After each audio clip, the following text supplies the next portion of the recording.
for today's food ay moron. Alam niyo ba ang moron? Ang moron ay gawa siya sa bigas na giniling. Pwede siyang chocolate, sweetened, pwede din siyang salted.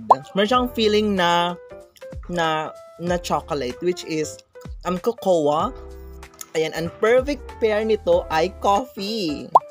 Pwedeng black, pwede yung 3-in-1.